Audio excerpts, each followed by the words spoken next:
25 मई को जब ये इस्लामाबाद आ रहे थे तो उस वक्त लोगों ने इनको रोका था, इनकी पार्टी के अंदर से भी, इनके चाहने वालों ने इस्टेब्लिशमेंट से भी इनको पैगामात दिए थे कि टाइम अच्छा नहीं है, आप जल्दबाजी कर रहे हैं, आप दबाव बरकरार रखें इंतखाबात के लिए, आपको अभी चढ़ाई कैपिटल पे नहीं करनी चाहिए, लेकिन उन्होंने चढ़ाई की। अब दोबारा कभी इम्कान ये है कि अक्टूबर के मिड तक, मेरा नहीं ख्याल है कि इससे आगे जाने वाले हैं, फर्स्ट 15 डेज़ में वो इस काम के लिए दोबारा तैयारी करेंगे कि दोबारा कैपिटल की तरफ, इस्लामाबाद की तरफ चढ़ाई करें। तो हल क्या निकलेगा? क्या पीपल्स पार्टी और PMLN इनके आगे घुटने टेकना पसंद करेगी? क्या फ़ौज दबाव का शिकार होकर इमरान खान से कहेगी कि आप अपनी मर्ज़ी का चीफ चुन लें जिसका अब आपको इख्तियार नहीं है, आप तो पार्लियामेंट के अब रुकन भी नहीं है, आप तो इस्तीफ़ा दे के बाहर आ गए हुए हैं। तो लेकिन क्योंकि आप सोशल मीडिया पे आपकी टीमें बहुत ज़्यादा अच्छे तरीके से ट्रेंड चलाती हैं, कौन वो मीर जाफ़र है और कौन मीर सादिक है, किसकी बेल्जियम में प्रॉपर्टी कतबा लेके आप तस्वीरें लगा सकते हैं, तो इसलिए आप अपनी मर्ज़ी से आर्मी चीफ लगा दें। क्या फ़ौज ये बर्दाश्त करेगी?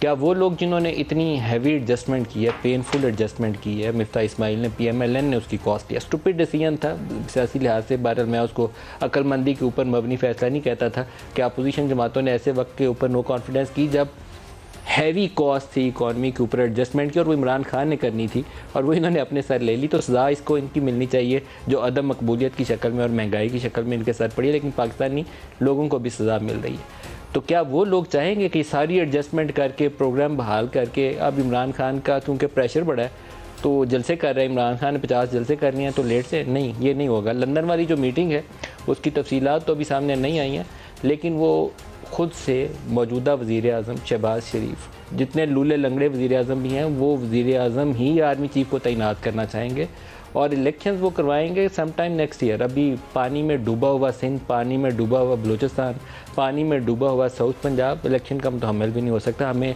वर्ल्ड पूरी दुनिया से इमदाद की ज़रूरत है लोगों की ज़िंदगियाँ बचाने के लिए। अभी इंतखाबी अमल 6 माह 8 माह के लिए तो भूल जाएँ कि आगे चलेगा। इमरान खान ने अभी से थोड़ी देर पहले जो जलसा किया, पिछले हफ्ते वो दावत दे रहे थे किसी को कि आपके होते हुए इंतखाबात करवा लेते हैं, आज वो DG ISPR को पुकार कर कुछ कह रहे हैं, दिखाइएगा।